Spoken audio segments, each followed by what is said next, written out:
Hello, before I start the story I request you please subscribe to my channel at free and you can always change your mind. So it can reach to 1,000 subscribers. Well, here goes. I guess you could call this my last will, although that isn't really what it is. I'd say it's more of a confession than anything, but honestly I'm not really even sure if what I am writing is true or not. I grew up as a normal kid, decent neighborhood with loving parents. My dad worked at the local plant and my mom was a school teacher. We lived a normal life, did what most families did, nothing out of the ordinary. I really can't remember how or when it started. Almost out of the blue something wasn't right. No, there was no monsters or ghosts, but my father really started to act strange. He would start coming home late, drunk and angry. One night it was far worse than the rest. Like all other nights he was drunk, of course.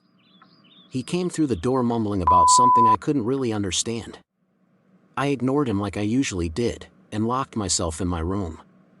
He seemed to have calmed down, so I went out into the kitchen to get something to eat. There she was, lying on the floor motionless in a pool of her own blood. She was clearly dead. I couldn't find my father anywhere, he just seemed to vanish. Months went by and my father was still never found. I went to live with my grandparents in the town over.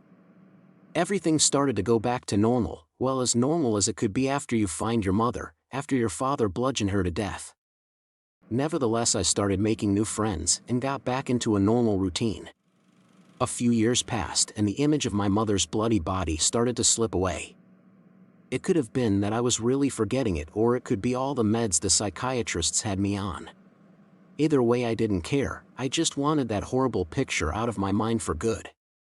Soon, I had graduated from high school and moved away to college. It was nice to finally be on my own and far away from the memories of my past. I still sit up wondering how much different my life would have been if my parents were still around, but I guess there is nothing I can do about that now. Freshman year went by like nothing. It was actually pretty boring. Nothing too eventful ever really happened. I was happy for once. The beginning of my sophomore year, however, wasn't all that ordinary. I started having horrible dreams, but they just didn't feel like dreams. They felt too real and as if I was actually there. Most dreams were the same. Someone would be walking through the woods until they are attacked by someone. The attacker looked very familiar, but I could never really put my finger on it. The worst part is that I would never wake up during the nightmares. I had to watch every grueling second of the murder. This guy, whoever it was, had no sense of remorse as he plunged the blade into his prey time after time. Most mornings I would wake up sweating and out of breath and just brush it off as a bad dream. That was until the disappearances started to happen. A few girls had gone missing off of campus. This stuff usually happens. Girls get drunk at a party and go home with a guy only to return the next night. Nobody thought they would actually find bodies. They canceled classes for a few days, which I wasn't against. It gave me some time to relax and get those horrible dreams out of my mind. It had been a few weeks since I had any dreams or anyone had gone missing. I thought everything had gone back to normal, classes started back up and everyone started to forget the murders. The scumbag was never found and they just assumed he was a drifter that simply got bored and moved along. The dreams, they came back of course. But this time I didn't wake up in my bed with my pajamas on. I woke up in the middle of the forest behind my dorm covered in blood. It was still rather early and the sun had just started to come up, so I had time to get back to my room without anyone noticing me. I have no idea what happened that night or why there was blood covering my clothes. All I can remember is that horrible dream. This time it was more vivid. It was as if I was the attacker. I remember her face too. The looks of pure agony and fright. I will never forget it. That morning I went into the cafeteria to get some food while trying to piece together what had happened last night. For some reason there were a few police officers and detectives questioning students. I didn't think much of it until they questioned me. They showed me a picture. I couldn't believe my eyes. It was the girl from my dream the night before. I was at a loss for words. I couldn't help but stutter and slur my words. That's when they asked to search my room. I of course cooperated because I didn't think they'd find anything. After a few minutes of turning my room upside down, they still hadn't found whatever they were looking for. That was until they searched the closet. I don't know if I half expected them to find something or if I wanted them to find something.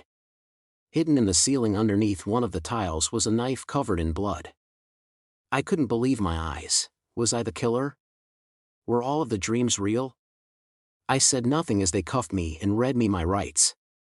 My nightmare were coming true. Now, it has been a few months since it all happened. It went to trial. Those were the worst days of my life. I just wanted to die. Every single picture they showed me was of a person that was in my dream. In total, they linked me to 10 different murders. I don't remember a single one. My psychiatrist testified for me and got me put in a mental asylum instead of the maximum security prison. She said finding my mom murdered had such an impact on my subconscious that I committed those horrible murders without even knowing it. I remember learning on TV that most serial killers don't feel remorse for what they had done. Every night I lay awake wishing I could have taken it all back. I'm a monster. I wish they gave me the death penalty. Today my father visited me at the hospital. I tried telling the nurses and security guard that he was the one who had killed my mother when I was a child. They all looked at me as if I were crazier than they had initially thought. Son, my father said. We go over this every single time I come to see you. You were the one who murdered her so many years ago. I couldn't believe my ears. Who does this man think he is coming here lying and trying to pin her murder on me? I can't believe he would do this to me. What a fucking coward. Finally, I had convinced my shrink at the hospital to let me see my file. I felt as if my eyes were deceiving me. My father was right. I murdered my own mother when I was 14 and was admitted into a mental hospital until I was 18. My grandparents, they never existed. They had died long before I was even born. I was never in college. I was nothing more than a crazed drifter who settled down in a college town for a few months while I killed those girls. My mind somehow made up the stories to cope with what I had done. I don't want to be here. I don't want to be a serial killer or a murderer. I never meant to hurt anyone. That's why I must end this. It's kind of ironic how someone that in his conscious mind would never even harm a fly murdered 11 people in cold blood. I have to kill myself before I hurt anyone else. Today, I woke up covered in blood again.